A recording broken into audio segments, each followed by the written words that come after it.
Vous écoutez Indépendance financière et hypothèque, où l'endettement est à éviter, l'épargne est à l'honneur et où la maison complètement payée remplace la voiture de luxe comme symbole de richesse. Je suis Frédéric Lacharité, courtier hypothécaire à Montréal et au Québec. Je veux vous aider à prendre le contrôle de vos finances, à transformer votre vie. Je vous transmets ma formule pour atteindre l'indépendance financière.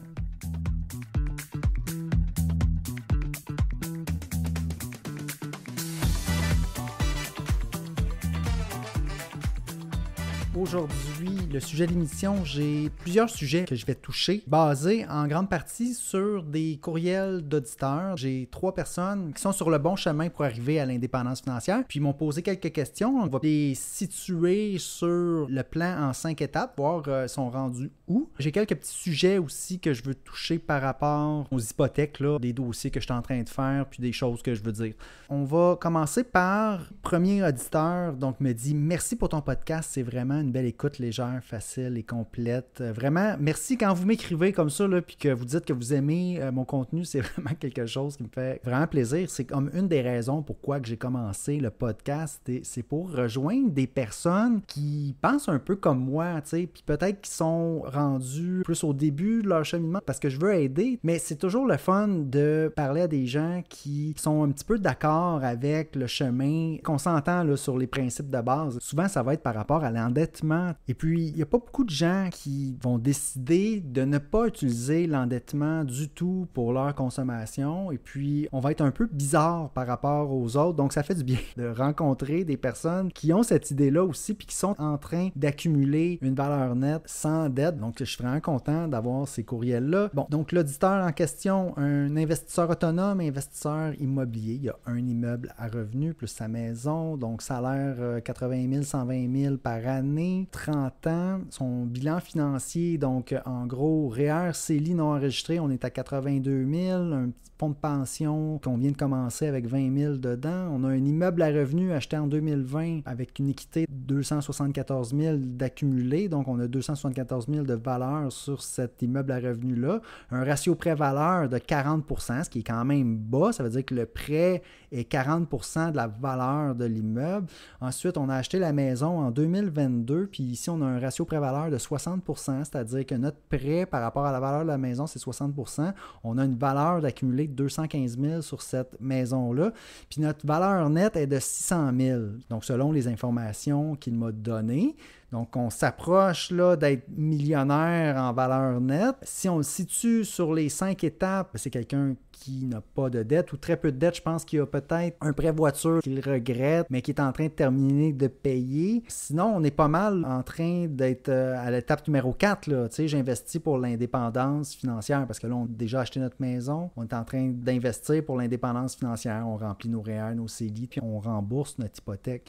Éventuellement, on va être rendu à l'étape 5. Probablement, quand on va s'approcher du million de valeur nette, on va avoir complété de rembourser notre hypothèque. Donc, vraiment quelqu'un qui suit le plan. C'est pas un plan compliqué, mais c'est pas un plan que beaucoup de gens vont suivre. Il y en a beaucoup qui veulent garder leur hypothèque le plus longtemps possible pour rembourser ça tout de suite, puis qui vont garder des dettes, puis qui vont garder un paiement de voiture. Bon, bref, on suit le plan. Là, OK, il y avait dans son message qui voulait faire comprendre des choses à son entourage. Je sentais dans son courriel qu'on est content de notre situation, puis on a la paix financière, puis on veut partager la bonne nouvelle. Puis là, je comprends, moi, tout à fait. Dans le sens que si on voit quelqu'un qui a un prêt voiture, on a le goût de dire « Hey, fais pas ça ». C'est pas facile d'influencer les autres. En réalité, le changement, ça provient de l'intérieur. Il y a personne qui va, moi, me faire changer d'idée. C'est moi-même qui dois prendre la décision de changer mon comportement. Mais c'est la même chose quand on veut influencer les autres. En réalité, dire à quelqu'un d'autre quoi faire, ça va rarement marcher. Il faut que la personne réalise par elle-même quoi faire. Moi, c'est certain que quand je rencontre des gens que je vais endetter, je ne vais jamais. De toute façon, c'est un peu déplacé. Peut-être quand quelqu'un te demande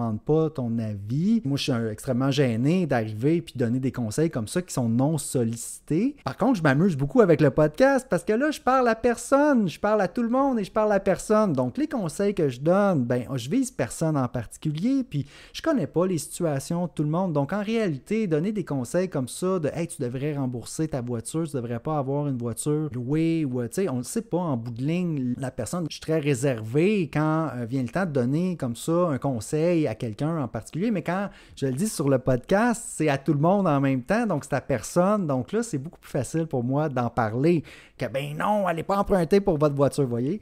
J'ai hâte de le faire, puis je suis pas gêné parce que puis vous vous sentez pas attaqué nécessairement parce que, tu sais, je connais pas votre situation. Bref, oui, influencer les autres à pas utiliser la dette. Donc, l'auditeur me parlait un peu qu'il avait réussi à convaincre justement le fils d'écouter le podcast. Ben merci en passant de recommander le podcast. C'est vraiment gentil quand vous le faites. Et tout ça pour dire, je relate sur ce point-là. Et puis, la question en bout de ligne que l'auditeur me posait, c'était par rapport au prêt REER. OK? Puis là, le prêt REER, la question c'est, est-ce que je suis mieux de faire un prêt REER puis de justement cotiser avant la fin février, puis après ça, emprunter pendant quelques mois, puis après ça, avec mon retour d'impôt, rembourser le prêt. Parce que ça, c'est une façon de faire. J'ai eu 2 invités sur le podcast, Pascal Léger puis Jimmy Boudreau, qui ont parlé de cette stratégie-là, qui eux-mêmes soit l'appliquent pour leurs clients ou l'ont faite pour eux-mêmes. Puis là, le client me pose la question, est-ce que je devrais faire ça ou je devrais plutôt simplement ne pas prendre de prêt, puis ne pas ajouter de montant dans mes REER avant fin février, et puis simplement attendre mon retour d'impôt, puis là, le mettre dans mon REER. Tu sais, c'est quoi la différence entre les deux? OK? Puis là, je me suis fait un fichier Excel, puis je l'ai calculé. Ça donne un peu ce que je pensais, OK? Parce que là, je vous dis en partant, moi, je n'ai pas fait de prêt REER. Quand je cotisais, je cotise toujours à mon REER, mais je n'ai jamais utilisé cette stratégie-là. On peut l'appeler en anglais the bigger bang. On peut l'appeler en français peut-être la stratégie du grand coup. Puis j'ai rien contre cette stratégie-là. J'ai fait un fichier Excel, puis on va regarder ensemble ce que ça donne. Puis, je vous dis tout de suite la réponse. Ça donne un peu ce que je pensais. C'est-à-dire que oui, on peut aller chercher plus d'argent, mais c'est pas tant que ça. OK? Là, je suis en train de filmer donc le podcast, un peu comme mon dernier podcast, je vais vouloir le mettre sur Spotify avec la vidéo. Donc, ceux qui veulent suivre peuvent regarder la vidéo. Sinon, je vais décrire du mieux que je peux le fichier que je suis en train de présenter à l'écran. Dans les variables que j'ai mis, c'est, premièrement, on a besoin d'un taux de rendement parce que si on cotise à nos REER, ça va être pour mettre sur les marchés financiers normalement. Donc, j'ai mis 8%. Pas si important, là, le taux de rendement. Ici, c'est pas vraiment ça qu'on veut calculer, mais il faut en mettre un juste pour que les chiffres fasse du sens. Ensuite, j'ai mis un taux marginal d'imposition. Puis là, un taux marginal d'imposition, si je m'en remets, moi j'aime beaucoup ce fichier-là que je vous présente en ce moment, c'est la table d'impôt du Québec, là, c'est celle 2024, la version de Desjardins, je la trouve super claire. On a des tranches, des paliers de revenus imposables, puis on voit c'est quoi le taux marginal, parce qu'en réalité, c'est comme ça qu'on est capable de calculer le montant qui va revenir si on ajoute dans nos REER. Donc, quelqu'un qui fait 100 000, on est à 36 de taux marginal. Donc, si on cotise 10 000 il va nous revenir 3 600 Donc, ça, c'est quand on est à 100 000 de revenus. Si on est au-delà de 111 000, là, ça tombe à 45 Si on est au-dessus de 126 000, ça devient encore plus intéressant. Là, on est à 47 de taux marginal. Donc, on a un plus gros retour d'impôt selon le montant qu'on va ajouter quand on est au-dessus de 126 000. Là, évidemment, mon chiffrier, moi, il ne calcule pas exactement là, selon le revenu que tu fais, parce que oui, si tu changes de palier, le taux marginal va changer. Et dans le fichier, je n'ai qu'un seul taux marginal d'imposition. Ici, on va le modifier. Je l'ai mis à 40, mais on peut voir ce que ça donne si on le met à 36. Si nos revenus imposables sont moins élevés, ça va être plus 36, le taux marginal d'imposition. Si on fait au-delà de 127, si on fait 150 000, le taux marginal va plus être autour de 47 OK. Sinon, là, je mets les cotisations normales. Les cotisations normales, donc, mettons qu'on met 10 000 dans l'année. J'aime ça 10 000 parce que ça fait un chiffre rond. 10 000 dans l'année, ça c'est, supposons qu'on fait des cotisations à tous les mois. OK? Puis là, l'idée c'est de savoir, est-ce qu'on va optimiser à la fin de l'année en allant chercher un prêt puis en le mettant avant la fin février, ou est-ce qu'on est mieux juste d'attendre le retour d'impôt sur le 10 000 puis de le mettre dans nos REER rendu au mois de mai quand on va recevoir notre retour d'impôt? C'est quoi la différence? Donc, c'est ça les deux scénarios que j'ai fait. Ensuite, le prêt REER, ici c'est une cellule calculée. Taux d'intérêt sur le prêt REER. Même si je mets 10 ça ne change pas grand-chose, là, parce qu'en réalité, quand on fait un prêt REER, normalement, ça va être pour 3 mois. C'est très négligeable. Si mon prêt REER est de 6 667, parce que là, ici, il y a un petit calcul à faire savant selon les cotisations qu'on a mis pendant l'année, selon notre taux marginal d'imposition. On a un calcul à faire quel prêt qu'on peut aller chercher qui, si on va chercher ce prêt-là et qu'on cotise nos REER, le retour d'impôt qu'on va avoir, qui est ce prêt-là, plus nos cotisations normales de 10 000. Donc, dans le fond, ça va être parce qu'on va avoir cotisé 16 667 dans l'année. Donc, quel montant qu'on va mettre qui va faire en sorte que notre retour va être exactement le montant qu'on a besoin pour rembourser le prêt. OK? Donc ça, c'est un petit calcul, là. Il y a Pascal Léger nous avait envoyé une page sur le site de Manuvie aussi, ou en tout cas, je ne me rappelle plus quel site, pour le calculer, mais moi, j'ai refait la formule là, dans mon fichier Excel. En passant, fichier Excel, si quelqu'un le veut, écrivez-moi un courriel, je vais le partager. La petite formule pour calculer le prêt REER optimal selon notre cotisation, notre taux marginal d'imposition. Le même calculateur que Pascal avait partagé, je l'ai mis dans un fichier Excel. Ensuite, ben là, le taux d'intérêt sur le prêt REER, mettons qu'on met 10 %, là, ça ne sera pas ça, là, ça ne coûte pas 10 % d'intérêt sur un prêt REER, c'est sûrement moins, mais en réalité, c'est négligeable parce que l'intérêt sur le prêt REER sur 3 mois, ça va être 167 $. Ça ne joue pas, ça n'a pas un gros impact. OK? Mais je l'ai quand même calculé ici, puis je l'ai utilisé dans mes 2 simulations. OK? Donc là, à gauche, j'ai une simulation. Qu'est-ce qui arrive si on utilise la stratégie avec le prêt REER? Et à droite, j'ai un tableau sur 20 ans qui explique ce qui va se passer si on fait la stratégie sans prêt REER. Là, ici, on prend pour acquis que à chaque année, on a la même cotisation de 10 000 $, cotisation régulière qu'on fait, mettons, mensuellement de notre chèque de paye. En réalité, c'est simplifié, là, parce que dans une vie, c'est rare qu'à chaque année, on va cotiser le même montant. Normalement, nos revenus vont augmenter, on va pouvoir en mettre plus. Mais juste pour les fins de comparaison, il faut garder ça quand même simple, là. On ne veut pas trop compliquer les choses. Puis là, je l'ai mis sur 20 ans. C'est quoi la différence? Je vais tout de suite aller au résultat. Je n'irai pas expliquer les détails du calcul, mais au bout de 10 ans, notre REER, si on utilise la stratégie avec le prêt REER, on va avoir 244 000 dans notre REER. Et si on utilise la stratégie sans prêt REER, c'est-à-dire la stratégie où est-ce qu'on ne va pas chercher de prêt, mais notre retour d'impôt, vu que là, on n'a pas pris de prêt, donc on n'a pas besoin de rembourser notre prêt, notre retour d'impôt, on va cotiser tout de suite avec. Qu'est-ce que ça fait? Ça donne 237 900. Donc, après 10 ans d'avoir fait un prêt REER à chaque année, OK? Un prêt REER à chaque année, parce que ça, c'est une mécanique qu'il faut recommencer à chaque année. C'est pas beaucoup de travail, mais il faut quand même le faire. Ça prend probablement un conseiller financier qui va le faire pour nous, à moins qu'on puisse le faire directement sur notre portail, mais je pense pas que c'est possible là, d'avoir un prêt comme ça. C'est pas si facile. Ça prend quand même une autorisation de financement pour pouvoir faire ça. Donc, la différence, au bout de 10 ans, c'est 6 218 de plus avec la stratégie du prêt REER. OK? Est-ce que ça vaut la peine pendant 10 ans d'aller à chaque début d'année chercher un prêt, puis après ça le rembourser, puis il ne faut pas oublier de le rembourser, il faut bien suivre la stratégie, parce que ça c'est un autre danger avec la stratégie du prêt REER. Si avec notre retour, on ne rembourse pas notre prêt, puis en même temps, l'institution financière peut faire de l'argent un peu avec ça, c'est un peu parce que c'est pas très payant pour elle faire un prêt REER sur 3 mois, mais peut-être que l'avantage d'offrir ces prêts-là, c'est qu'il y a certaines personnes qui ne vont pas rembourser le prêt REER tout de suite parce qu'ils vont décider de faire d'autres choses avec leur retour d'impôt. Bref, il faut suivre vraiment la stratégie pour avoir droit, en bout de ligne, après 10 ans d'avoir cotisé comme ça, à 6 000 $ de plus. Puis, si on le met sur 20 ans, j'arrive à 10 000 $ de plus. La raison, là, pourquoi que c'est pas une si grosse différence, c'est que les seuls montants de plus vraiment qu'on réussit à mettre grâce à cette stratégie-là, c'est dans les premières années. Parce que la première année, on peut aller chercher, là, dans le scénario, je l'ai à l'écran, la première année, là, c'est là qu'il y a la plus grosse différence. Avec le prêt REER, on va aller chercher 6 500 de plus que nos cotisations normales, tandis que si on fait juste attendre notre retour d'impôt, on va aller chercher juste 4 000. Donc, vous voyez, il y a un 2 500 de différence en partant juste là. Mais dès la deuxième année, ça va être différent parce que comme on va avoir cotisé, là, au lieu de 10 000, on va avoir cotisé 14 000. Donc, notre retour d'impôt la deuxième année va être de 5 600.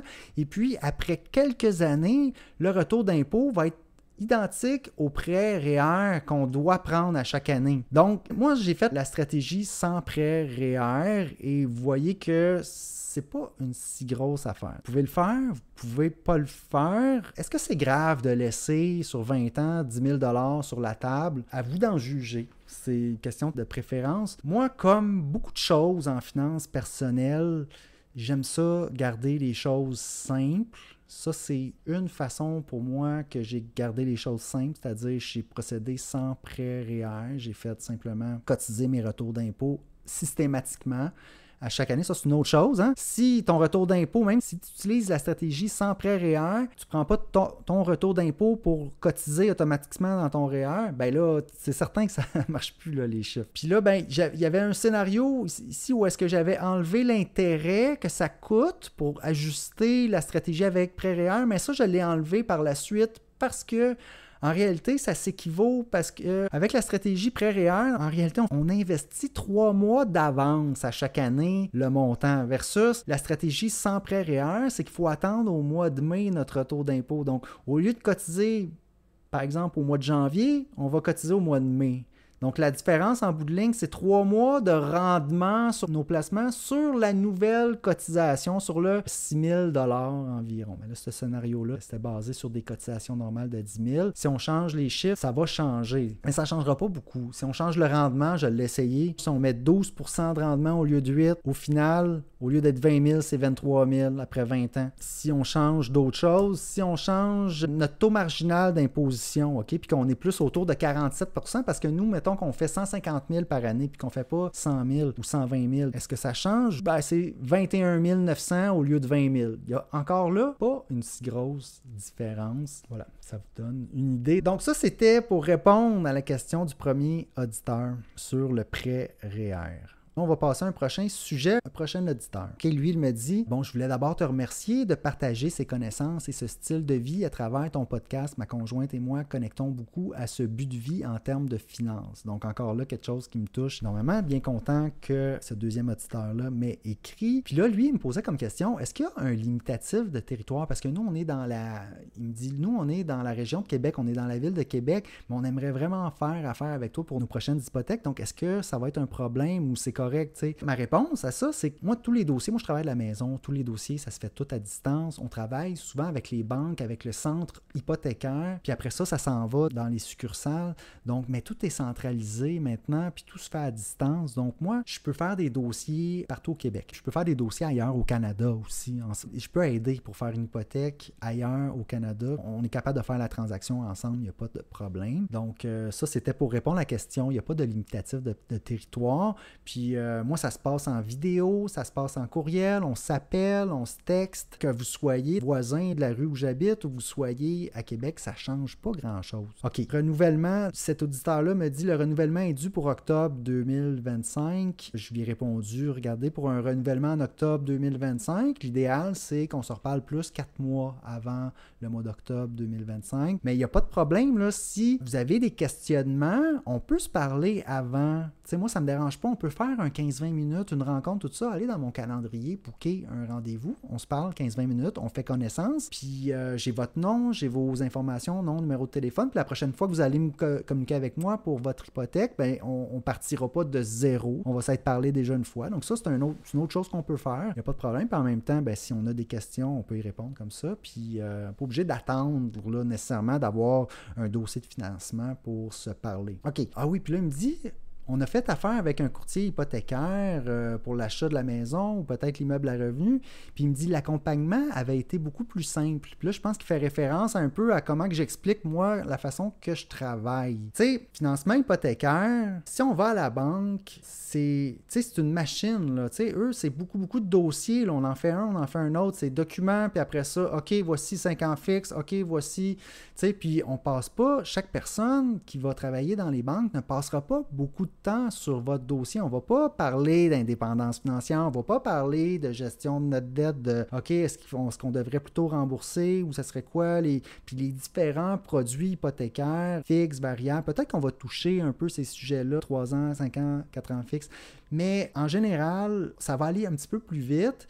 Puis même les courtiers hypothécaires aussi qui font beaucoup de volume, ça se peut que ça aille vite puis qu'on n'ait pas beaucoup d'interaction avec notre courtier hypothécaire. Peut-être que ça va se passer plus avec son équipe, puis on n'ira peut-être pas dans le détail, ça va peut-être être plus un coup de téléphone. OK, vous voulez quoi? 5 ans fixe, parfait, tel taux, OK, c'est fini. Puis peut-être que c'est ça que vous voulez aussi. Moi, par contre, j'ai vraiment un processus en place qui, ben ça peut aller vite, là. Si vous voulez aller vite, on va aller vite, là. Il n'y a pas de souci avec ça. Mais par contre, mon processus standard, moi, c'est quand même des explications détaillées par rapport aux informations que j'ai sur votre situation financière. Puis, tu sais, si vous ne me demandez pas mon avis à savoir sur telle dette, tu sais, je ne vais pas vous dire, tu sais, nécessairement que, hey, vous ne devriez pas vous endetter pour telle affaire, tu sais. Non, tu sais, regardez, c'est vos choses. Puis, moi, je reste quand même que mon travail, c'est de regarder, voir s'il y a des possibilités de financement. Ça se peut que si vraiment je vois que le financement que vous allez chercher, je trouve ça très dangereux, ou la propriété que vous achetez, je trouve ça un petit peu risqué, je vais vous faire part de mes craintes parce que, en bout de ligne, moi, je veux que mes clients aient la plus belle situation financière possible, qui chemine vers l'indépendance financière, vers la retraite, puis vers la paix financière. Mais, tu sais, j'irai pas là, m'immiscer là, dans votre paiement de voiture, puis tout ça. Regardez, tout le monde fait ce qu'il veut, puis c'est correct, c'est normal. Là. Fait que oui, l'accompagnement, ça va être peut-être plus complet, tu sais, puis c'est un peu comme la valeur ajoutée que je veux. Moi, je veux pas faire comme 1 million de transactions. Je veux en faire quelques-unes. Tu sais, moi, c'est comme un projet de retraite, là, d'indépendance financière que je suis en train de faire. Là. Tu sais, moi, je veux aider, puis je tiens beaucoup à ma réputation, puis à vraiment aider chaque personne qui va venir me voir pour une hypothèque. Bon, les choses que, là, je peux peut-être dire, les choses que j'aime un petit peu moins, c'est quelqu'un qui veut juste avoir un taux pour aller voir sa banque, tu sais.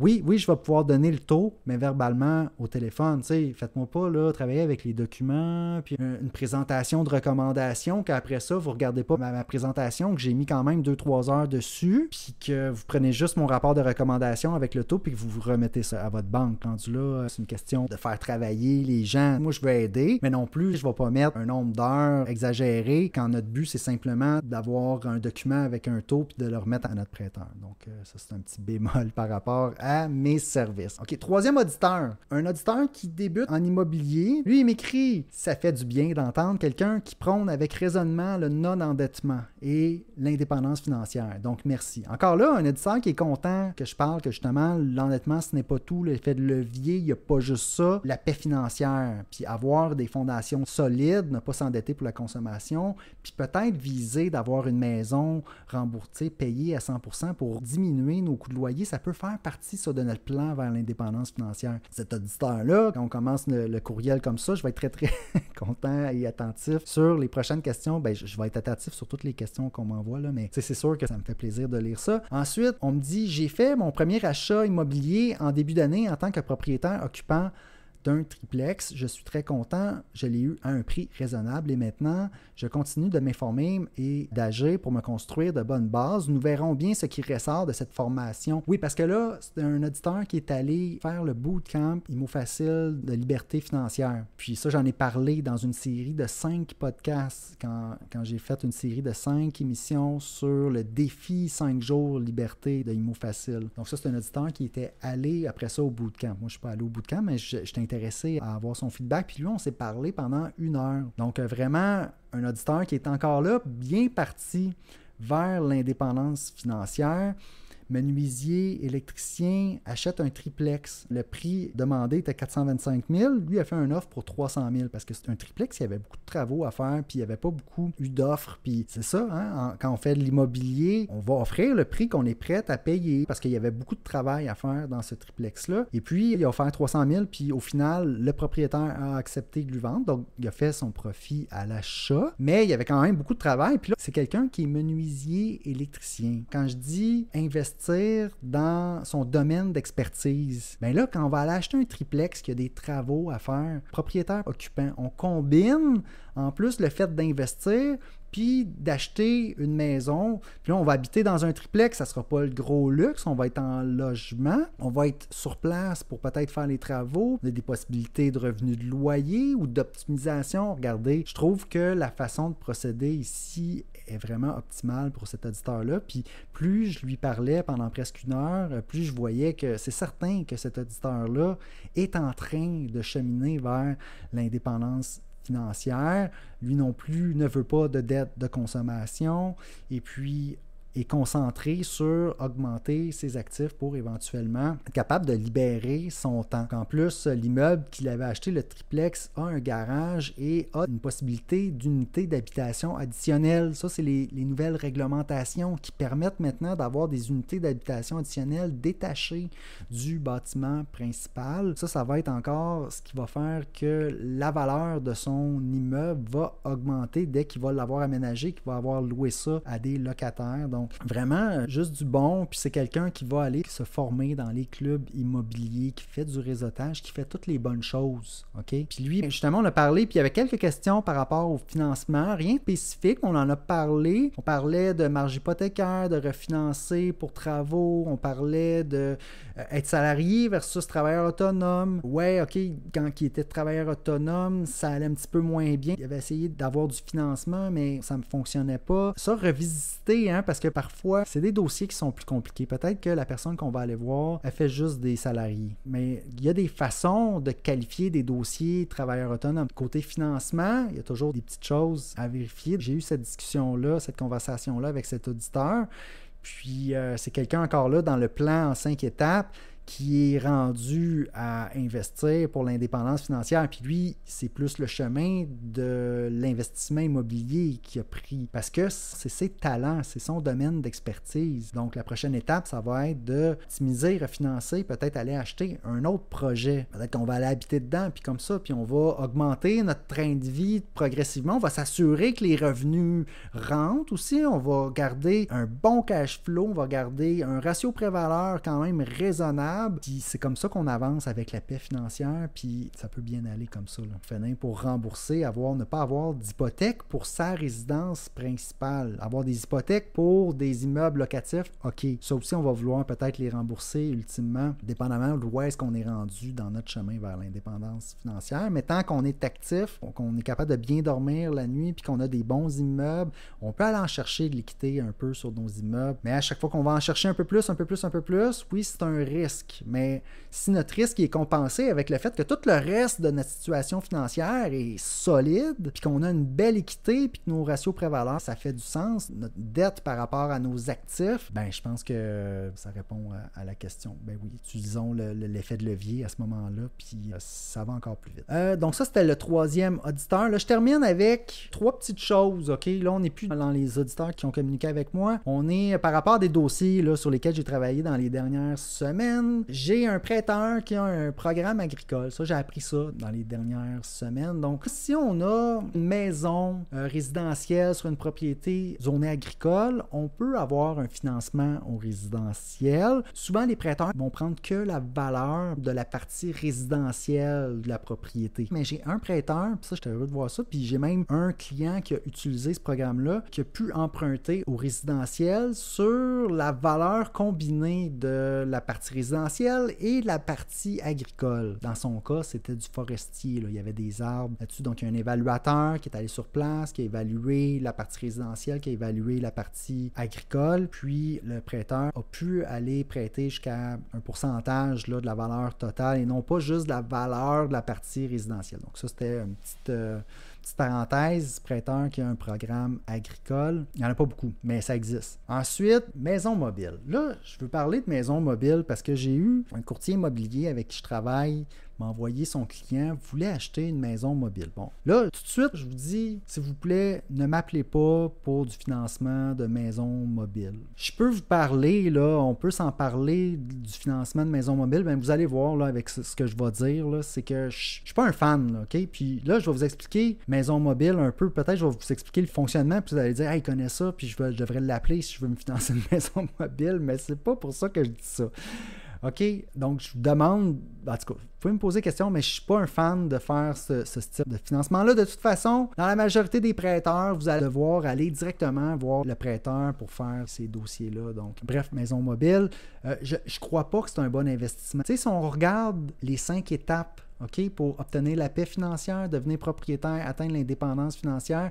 Dans l'étape, j'ai acheté une maison selon mes moyens. L'étape numéro 3, la maison mobile, ça ne fait pas partie de ça. Moi, je parle d'acheter une maison qui est dans un quartier résidentiel, qui va avoir une belle valeur, qui va être conservée dans le temps. OK, ça, c'est important pour moi parce que sinon, ça ne me donne pas la paix financière. Si j'achète une propriété puis que possiblement que sa valeur va stagner, possiblement que sa valeur va diminuer, c'est certain que là, le plan fait beaucoup moins de sens. Donc, la maison mobile, pour moi, ça ne rentre pas là-dedans. Une maison mobile, ça ressemble davantage à un véhicule en termes de valeur d'appréciation qu'à une maison. Puis là, regardez, là, je connais pas là, ce milieu-là. Donc, tu sais, je peux me tromper, c'est ma perception. C'est ce que j'entends aussi sur Dave Ramsey. Moi, j'irais pas vers une maison mobile, mais tu sais, je comprends là, qu'il y a un attrait parce que c'est beaucoup moins cher qu'une maison normale. Puis là, j'avais un client qui avait l'œil sur une maison mobile, sur un terrain loué. Un terrain loué, les prêteurs, ils veulent pas ça parce que premièrement, tu peux même pas avoir d'hypothèque immobilière. Tu vas être obligé d'aller au registre.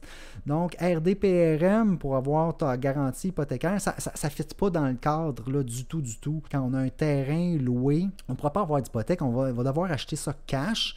Puis après ça, notre maison mobile, est-ce qu'elle est fixée? Est-ce qu'elle a une fondation, pieuté? Bon, OK, il y a des technicalités par rapport à ça, parce que là, oui, certains prêteurs peuvent prêter, mais là, rendu là, c'est ça, là, ça sera pas avec moi que, tu sais, puis je vais peut-être essayer d'aider puis de faire un téléphone ou deux, surtout si on a une promesse d'achat acceptée sur la propriété, mais sans ça, j'irai pas, là, tu sais, déranger tous mes directeurs de compte pour parler. Premièrement, là, si je suis dans un party, là, avec 5 directeurs de compte, là, de banque, là, puis qu'on parle, puis qu'on jase, si je dis le mot maison mobile, là, je vais cligner des yeux puis il n'y aura plus personne autour de moi. Donc, il n'y a personne qui veut comme toucher à ça, là, ces financements-là. En tout cas, moi c'est comme ça. Puis, une maison mobile, là, si on veut l'acheter cash, en ce moment, je comprends pas les valeurs. Je trouve ça très dangereux. OK? Mettons que mon message, là, ça serait que si on achète une maison en 2024, une maison mobile, parce que là, le prix des maisons a tellement augmenté que là, on regarde, mettons, une maison mobile puis une maison normale, puis on voit que c'est comme le double, la moitié moins cher. Mais même la moitié moins chère, là, ça me ferait extrêmement peur de rester pris avec ça, parce que ça aura plus tendance, selon moi, à diminuer en valeur. Puis là, en ce moment, parce qu'il s'est passé des choses spéciales. Mon client, il a fait une offre, il ne l'a pas eu. La maison mobile s'est vendue en surenchère. Une maison mobile sur terrain loué, puis sur terrain, zone inondable. Regardez, là, je ne comprends pas ce qui s'est passé, puis je n'ai pas les détails de la suite du dossier, mais je ferai très attention là, avec les maisons mobiles. C'est surprenant ce qui se passe. Vous pouvez peut-être, je sais pas, m'écrire pour m'expliquer là, ce qui se passe. S'il y a quelqu'un qui est spécialisé dans le financement de maisons mobiles, qui veut me donner l'heure juste, puis hey, t'as pas dit la bonne information sur ton podcast, puis tu sais, écrivez-moi, dites-le moi, puis je vais me corriger. Sauf que voilà, c'est ça, maison mobile, sur terrain loué. Tu sais, au moins, c'est votre terrain. Au moins, un terrain, on a le droit d'acheter ça, on a le droit d'avoir une hypothèque, ça va être au registre foncier, ça va être les droits immobiliers, parce que quand une hypothèque, si on a les droits immobiliers, c'est cette partie-là du droit qui rend le financement accessible, le financement hypothécaire qui fait que c'est pas cher. Si on va acheter une maison mobile sur terrain loué, watch out le taux d'intérêt, là, on est ailleurs, on n'a pas de garantie immobilière, on va peut-être avoir une garantie immobilière à ce moment-là. Puis en plus, tu as des frais de location de terrain qui peuvent augmenter. Ça ressemble un peu aux taxes municipales scolaires, mais c'est encore plus élevé. Comme j'ai dit, je ne veux pas faire ce type de financement-là. OK, dernier point que je veux aborder, ce sont les zones inondables. Les zones inondables, ben peut-être que vous suivez un petit peu l'actualité, là, ça s'est resserré le financement pour les zones inondables. Ça, c'est un petit peu comme ce que je vous disais avec les maisons mobiles. Là. Si je me mets à parler de zones inondables, là, je vais avoir moins de retour d'appel de la part des prêteurs. C'est quelque chose que les prêteurs... ils s'en vont, puis il y a quelques prêteurs qui vont faire les zones inondables, il y a des restrictions, après ça dépend, il faut regarder le certificat de localisation, est-ce que le bâtiment est dans la zone inondable ou c'est une propriété partiellement en zone inondable. Puis là, tu as des zones inondables 0-20 ans, puis tu as des 20-100 ans, OK? 20-100 ans, il y a peut-être quelque chose à faire. 0-20 ans, très, très, très difficile, ça se peut qu'on soit pris. Donc là, si le message là, dans ce que je suis en train de dire, c'est que si on considère acheter une propriété qui est près d'une zone inondable, qui est en zone inondable, même si elle est dans le 20-100, les normes de souscription des banques changent rapidement. Et puis le risque pour moi avec ça, c'est d'acheter une propriété aujourd'hui qui semble avoir un prix raisonnable, mais si les normes sont pour se resserrer encore plus dans le futur, on pourrait rester pris avec notre propriété parce que personne ne va pouvoir l'acheter sans financement. Moi, c'est un petit peu quand on regarde la paix financière, devenir propriétaire, atteindre l'indépendance financière, encore là, l'étape numéro 3, acheter une maison selon nos moyens. La zone inondable, je garderais ça pour moi plus tard, quand on va être bien riche, là, puis qu'on va pouvoir acheter une maison sur le bord de l'eau, cash, puis que ça ne sera pas si grave parce que c'est notre maison drive, puis qu'on va pouvoir juste rester là, puis que c'est pas grave si on perd de l'argent. Regardez, on peut y aller là. Mais quand on part de zéro là, pour aller à l'indépendance financière, les risques, il faut les considérer. Les zones inondables, il y a peut-être que c'est correct. T'sais. Puis là, je veux pas être alarmiste puis dire que c'est la catastrophe. Peut-être que ça va se régler, mais dans les dernières années, Desjardins, entre autres, ils ont comme arrêté maintenant. Ils n'ont pas arrêté complètement, mais ils ont vraiment resserré leurs critères pour prêter en zone inondable. Il y a beaucoup moins de choix.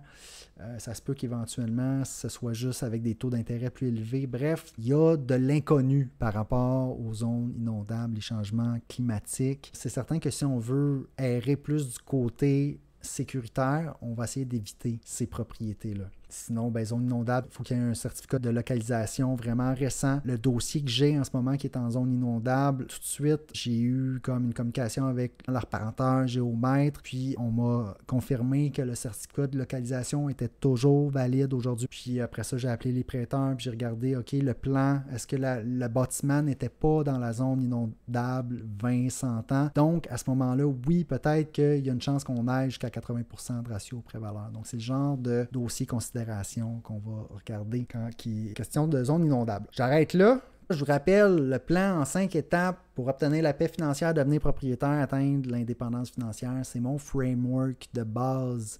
Okay? C'est la base vraiment de le chemin que j'ai emprunté. Vous pouvez aller sur frédériclacharité.com/5 étapes pour télécharger le PDF, voir ce que j'ai inscrit. Là. J'ai mis du détail sur chaque étape. Puis ça, c'est un plan pour moi qui a fonctionné. J'ai atteint 2 millions de valeur nette avec ce plan-là. Si vous appréciez le podcast et que vous voulez me laisser un avis positif sur Spotify, Apple Podcasts, ça, c'est des choses qui me font extrêmement plaisir. Ça ajoute de la visibilité au podcast. Sur ce, je vous souhaite un bon cheminement vers l'indépendance financière. Merci.